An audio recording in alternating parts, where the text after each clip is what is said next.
like to start off my portion of the show by giving you a taste of a little something we call rock and roll. Rock and roll. Rock and roll. Rock and roll. Rock and roll. Rock and roll. Rockin' and a rollin'. Rock and roll. All right. Welcome to the It's Only Rock and Roll podcast, Quiet Billy. My name is Don 𝗙𝗪𝗪, and I make this pledge to you: there will be no talk of red states, blue states, hanging chads, making America 1930 again. Nothing but rock and roll and all that it entails. And speaking of, later in the extravaganza, we have the legendary singer and keyboard player for the Rascals, Rock and Roll Hall of Famer Felix Cavaliere.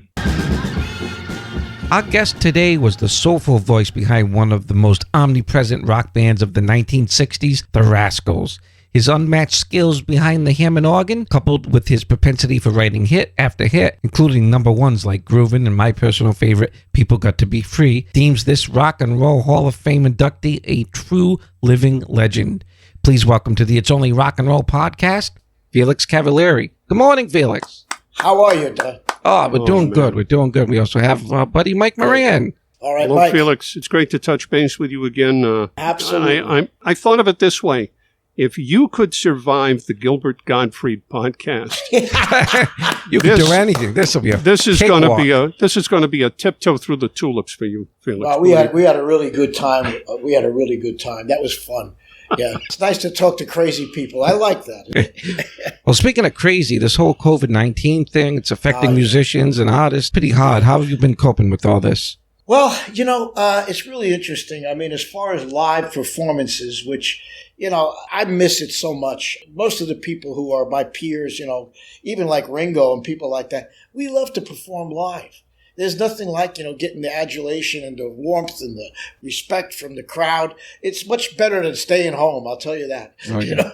And we really miss it. It's really something else. On the other hand, thanks to the technology, such as what we're doing right now, I've been able to finish up an album that I've been working on for a few months prior to this whole thing happening. Mm-hmm. And because of the computer technology, we're able to do a lot of it and transfer it back and forth, through emails and Dropbox, things like that. And so I'm just about done with it. Any release date on that? Well, that's another question. See, what's the point? We have to figure out our marketing, a whole new world now, for us. What do we do? I mean, I usually sell it live at the shows. Yep.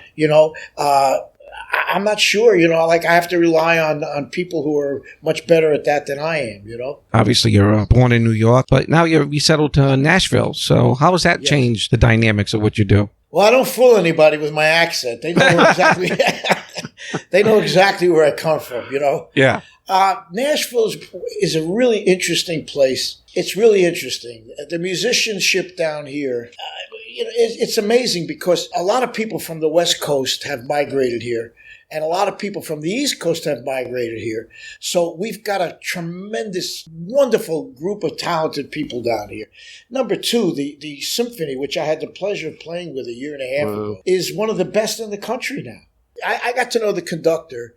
He told me for every seat, and there's approximately 75 chairs, there's 400 applicants trying to get to this city. Each instrument. Wow. Sure. So it's a great place for musicians to A, work, 2, live, 3, create. And that's what I like about it down here. However, a good Italian meal, I got to come see you guys. Oh, of course. Hey, Felix, Don can take you up to Federal Hill in Providence. And I know that area very well because, as a matter of fact, I used to go there. What is it? I can't remember that really good restaurant up there. That the name escapes me. The old canteen? I know. Oh, you've got some great food up there. Oh, yeah. That I know. No Italian bread down there. Not a decent loaf, right? It's a different world. Yeah, I know. And it's getting better. It's getting better. It's getting better. But how are the tomatoes? How are the tomatoes, Felix? Which kind of tomatoes are we talking? Oh, never mind. Whoa. It's good down here. Like I say, if I have a complaint, It's primarily because it's become so popular now that it's really overcrowded, which is a shame. Kind of like Austin, everyone goes down Absolutely. there. It's just too much. Right. Felix, I want to ask you about something about the early days. Having seen the original four of you in December of 1967, there was a blinding snowstorm. It was at a CYO gymnasium in Fall River, Massachusetts. How about and that? I will tell you that by the time you guys left the stage, the temperature in the building was probably 97 degrees. Because you guys had such energy. And I point that out because I want you to give us a flavor of what it was like to work at a place like The Barge in Long Island, where you guys really crafted your style. Because those performances are legendary. Well, that was really where we were discovered. Just a quick aside. If you saw the Broadway show that we did, Once Upon a Dream, yes, you heard the story about me. Right from college, pretty much getting transferred to Europe to work with Joey D and the Starliners. Oh, in Germany, right? In Germany. Yeah. And while I was over there, I happened to see, before they came to the United States, the Beatles. They opened up for Joey in two places, or two or three so places. Cool. Yeah, it was really very interesting. Now, of course, I had never heard anything like this. And I was at the precipice now between deciding, okay, am I going to go back to college? Am I going to pursue, my medicine career, which is what my family was trying, obviously they were all involved in that.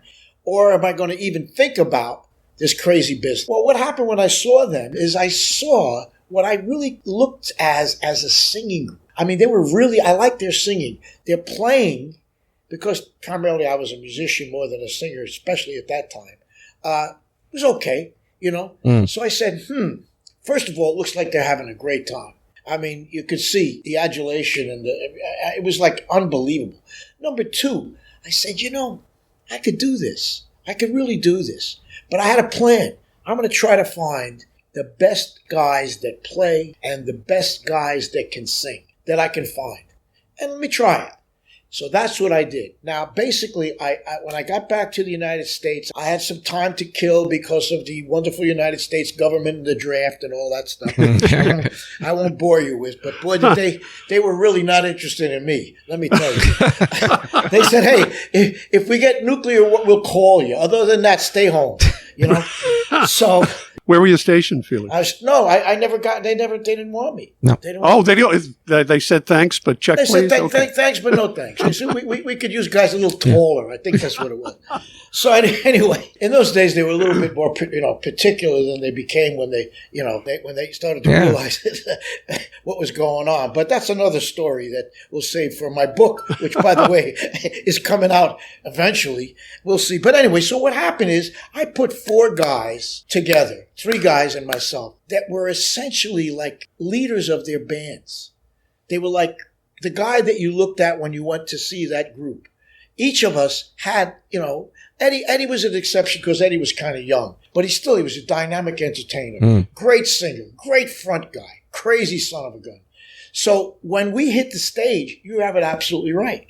The energy was unbelievable. And we are at that. The Barge was, as you well know, was on the Hamptons, which is like a big place for the _hoi and all the people. Like a resort. Well, no, it's more like a summer haven for the wealthy. Oh, wow. It is. It's really, and it still is, very, like, for example, we would have like Betty Davis come to the club, wow. and all kinds of like business execs and, high rollers, because it was in the Hamptons, I knew we were going to be discovered there because all the record people go there, all the newspaper people go there, all of the people who can, afford to go away to that place for the summer. So, long story short, it was a blast. Was that where Sid Bernstein comes into the picture? Absolutely. What happened is this very wealthy man, Walter Hyman was his name. He was a textile manufacturer. He saw us there, called up his music connection, which was Sid, brought him right out to Long Island, to the Hamptons. He signed us almost that night. I mean, he just said, yeah, we can do something with these guys. And it started our whole career. Up to then, I was kind of running the band out of a book, to try to, I knew nothing. I mean, basically a book called This Business of Music, which has contracts in it, advice for all the, it shows you what to do if you can figure it out. But anyway, and then immediately we started auditioning for record companies and got our deal. Funny, because I was going to ask you, where does a young man get the intuitivity to actually know you wanted to produce yourself? You knew you wanted artistic control. There were so many guys back then who just signing their lives away. Yet you seem to have an edge on a lot of them because you actually turned down Phil Spector. Talk about that. Yeah, which was pretty hard because I adored his work. I mean, I was, well, the interesting thing is that when rock and roll came to New York, Alan Freed brought it from Cleveland. Mm-hmm. I was a young guy. So I heard everything from the beginning, of what we now know as pop music. I mean, the pop music changed drastically, right around that time in the 50s. Well, I noticed, besides keyboard players like, who inspired me, like Ray Charles and Fats Domino and Jerry Lee Lewis, and singers who inspired me, like almost everybody, from the Flamingos to the Penguins to the, the Heartbeats to Marvin Gaye. But I also noticed this thing called production. And it was done on a song that Berry Gordy produced called Money, Barrett Strong song, yeah. Exactly. And I said, production. What is production? Well, what is production is, I'm going to put together a song. Well, I'm a classically trained musician. So I said, these songs, with all due respect, they're pretty simple. You know what I mean? I mean, compared to Beethoven, this is cake, Mm-hmm. So I said, oh, okay. Well, I had an idea, basically, with the group sonically for sound. It was based around an organ, basically an organ being the bass, being the rhythm, and being, if you need it, a lead, and voices, as I say, and good musicians. I said, well, hell, man, I could do this. Sure. I mean, and not only that, but I knew that if we went with Phil, we weren't going to be the Rascals. We weren't going to be the Felix. We were going to be the Phils, because Phil's sound, Phil's sound was totally encompassed, everything, and it was phenomenal sound. Not that he couldn't have brought in a lot of great musicians in the Wrecking Crew and so forth, but Absolutely. I don't want to think of the Rascals in those terms, as much as I respect all the, Tommy Tedesco and Glenn Campbell and Leon Russell and Hal Blaine and all those guys. Right.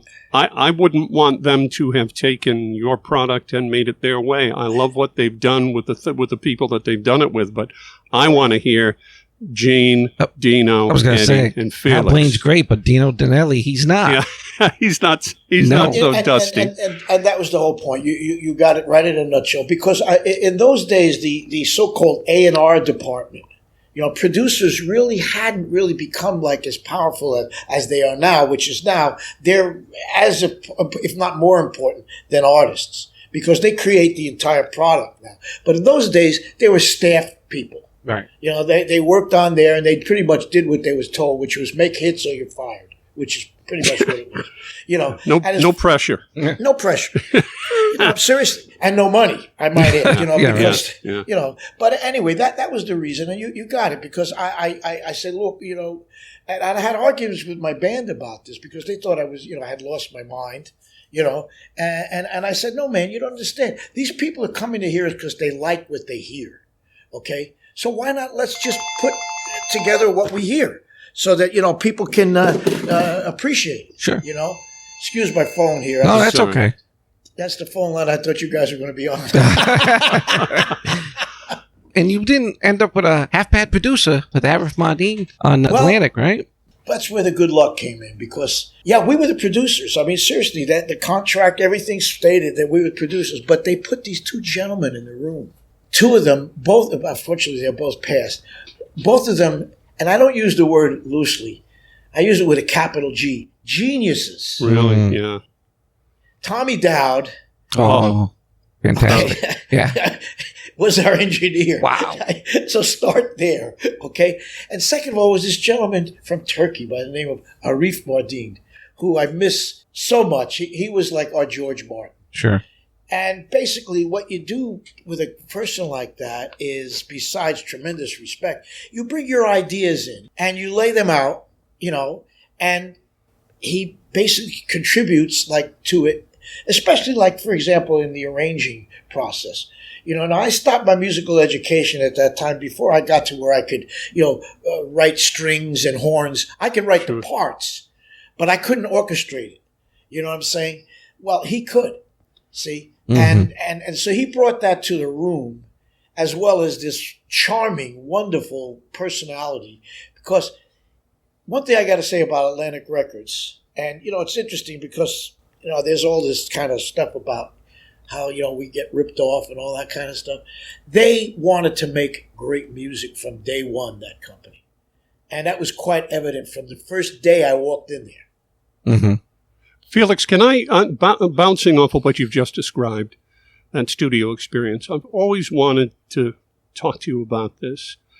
And it's not one of your vocals, but the song is one of the, How Can I Be Sure is the song that makes me stop dead in my tracks whenever I hear it. Mm-hmm. Whatever I'm doing, I stop and I will listen to it to the end.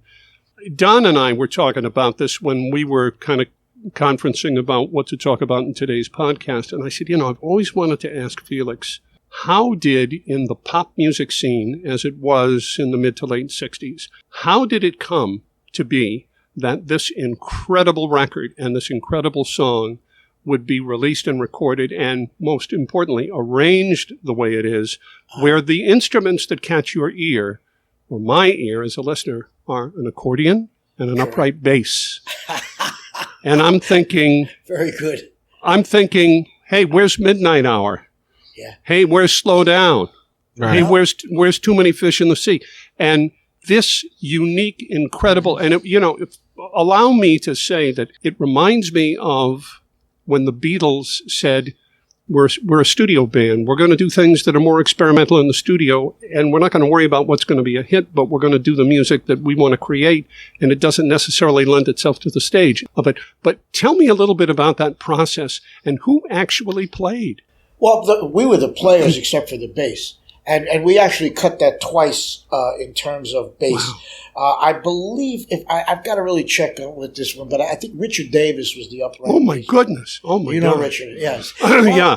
See, that's the beauty of recording in New York City is you've got the Philharmonic there, you've got some really astounding musicians, outstanding, at your disposal, who are very happy to come over and play. Richard did an album with Elvin Jones in the late 60s called Heavy Sounds, and I wore it out.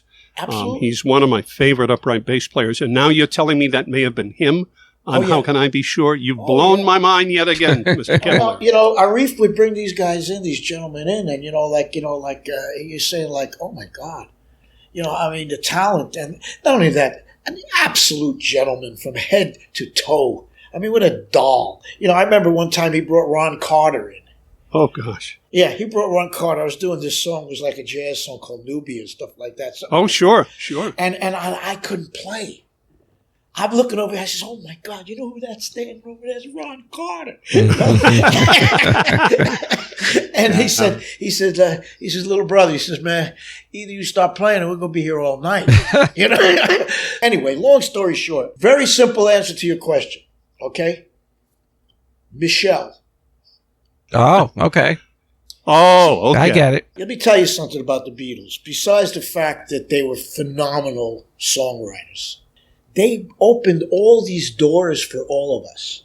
When a Beatle record came out, WABC and all the rest of them, they didn't say, well, I don't know if it fits our format. They had to play it. They played it, yeah. Now the door's open for How Can I Be Sure?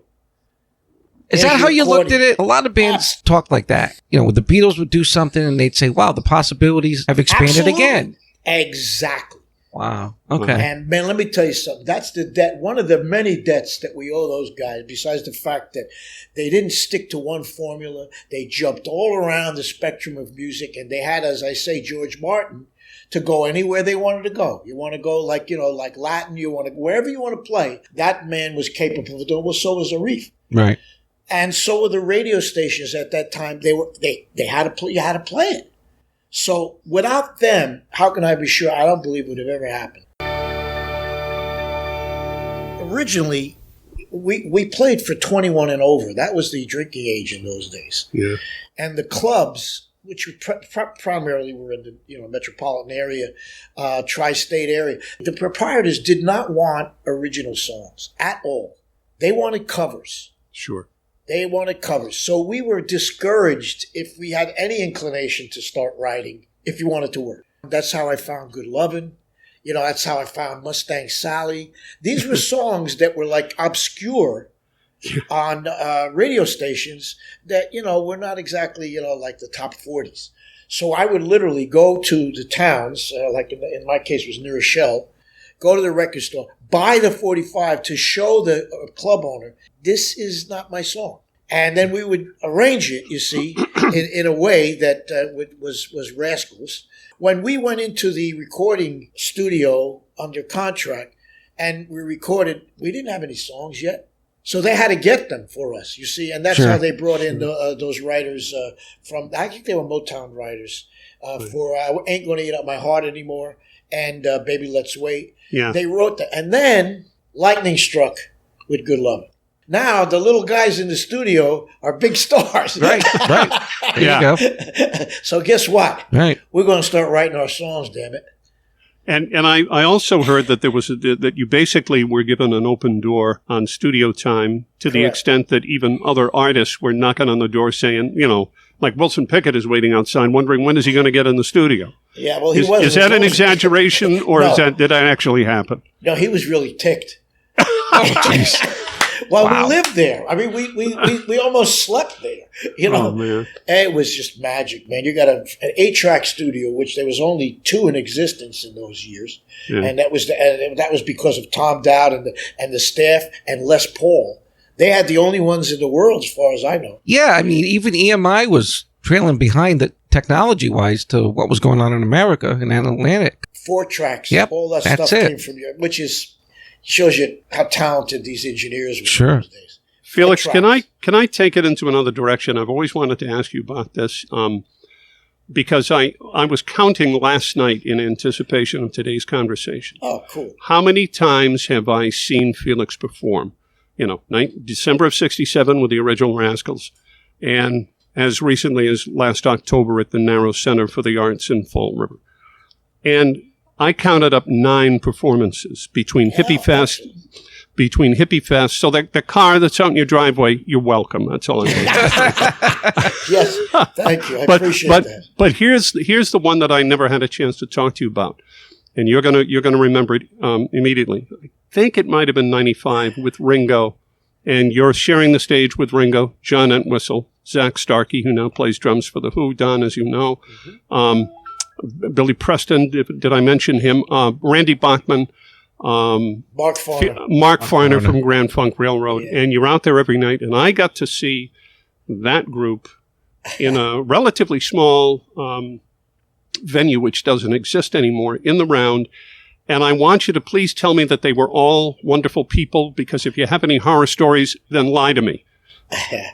Well, I mean, like I say, I got some lasting friendships from that show, that kind of tour.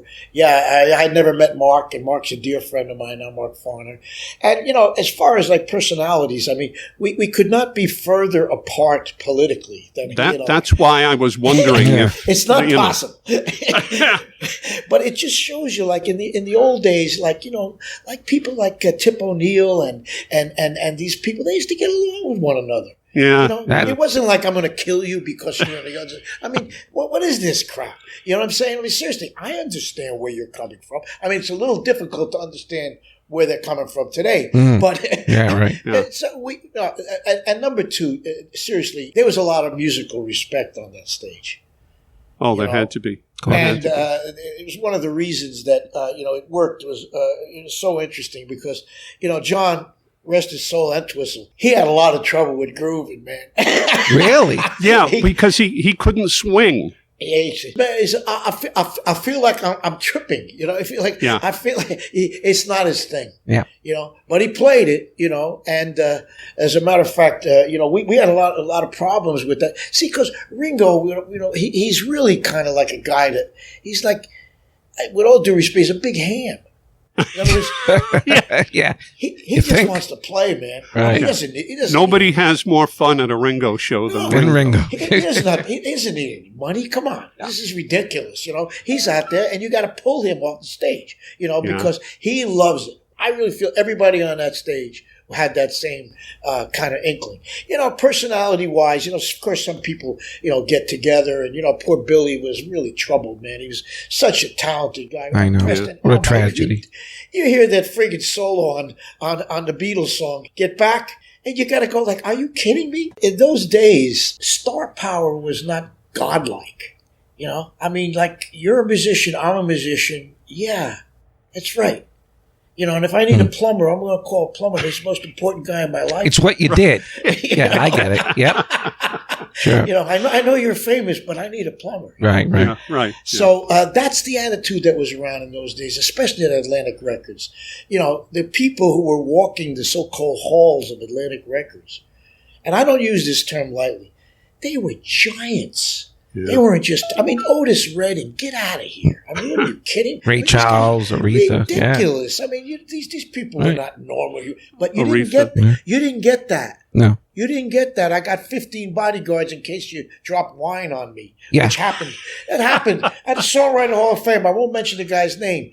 We're in the VIP room, and this artist has got I had a glass of wine in my hand. His bodyguard pushed me away like I'm going to spill it on the dude. Get out of here. Oh, my God. Oh, yeah. Wow. Oh, yeah. And I'm going like, boy, we've come a long way. Yeah, Not upwards. No. I hear you. Well, everybody respected one another. Sure. And we had a little problem with some of the jazz guys because, they looked at us, and I understand. They play circles around us, and they make 1/10 of what we make. I understand that. Right. I get that, But other than that, there were no signs in Atlantic Records, do not enter recording.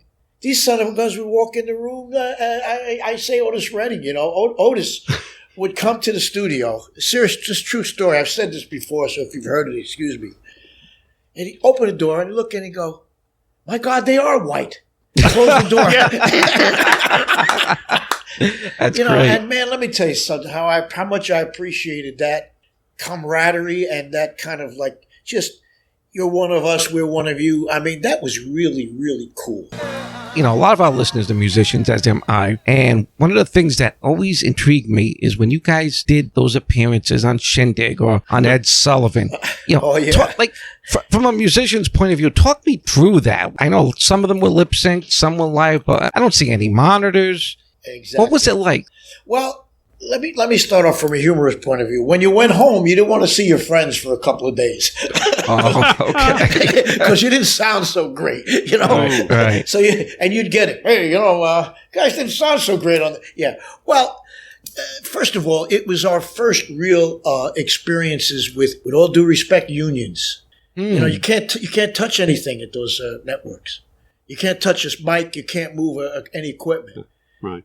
You'll get really reprimanded. You got to call the guy. The guy's got to come over and adjust your stool, Wow. or your chair, or mic. That was the first time of that. Second of all, the sound was really well. If you look at a television screen, and especially in those days, you notice the size of the speaker is what 1/100th Right. of the screen, and that's unfortunately how it was. Not a lot of bass response in that. Yeah, it was just like, this little toy. It's still like that. If you buy a monitor today, you better get some speakers, Right. So that aspect of it was difficult, if, as you say, from a musician's point of view.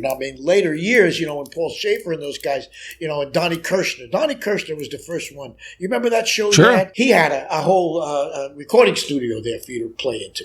So by the time you went on the air, you sounded good. But prior to that, really not. The only other person I remember that really paid attention to sound was Bill Graham on the West Coast. Mm-hmm. His places, the Fillmore, they sounded and they looked great because he was aware, of the marriage between the music and the so-called live, and that's great. But as far as those shows were concerned, they were kind of interesting, but I don't think really they were that much different than they are now. I mean, you realize they don't give a damn about this music. Well, the kids in the audience sure as hell did. They care about the demographics and the people coming to the show, the advertisers. We knew that. There's a famous clip of Dean Martin on the Hollywood Palace after he introduces the Rolling Stones. Oh, yeah. And at the end of their performance, Dean is rolling his eyes. The camera comes back on him and he goes, gee, weren't they great? And he's like, obviously being sarcastic, as if they were so many worlds apart. Rolling Stones, aren't they great? We're going to leave right after the show for London. They're challenging the Beatles to a hair pulling contest, I think. I could swear Jackie Coogan and Skippy were in that group. I want to take a point of personal privilege here.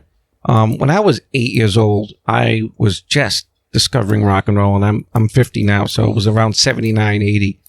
And I listened to Top 40 radio religiously, and one of my favorite songs was Only a Lonely Heart Sees. I think that is vastly underrated, and I think that is just a beautiful song. And thank you. I didn't know what a rascal was back then, but I knew what Felix Cavaliere was, and I just love that tune. Wow. I just wanted to say that. That was the era of the Bee Gees, so that was kind of like my, kind of tribute to what was going on with all that stuff that they were doing with the real high voice there and all that, and again, I love making music, sure. And I think that's what people really feel when they hear, to me, to be able to create new songs, new tunes, and to have these monstrous, talented people play on it is kind of a joy, Well, Felix, you've been more than generous with your time, and I just want to ask you one last question. I like to throw this at people once in a while.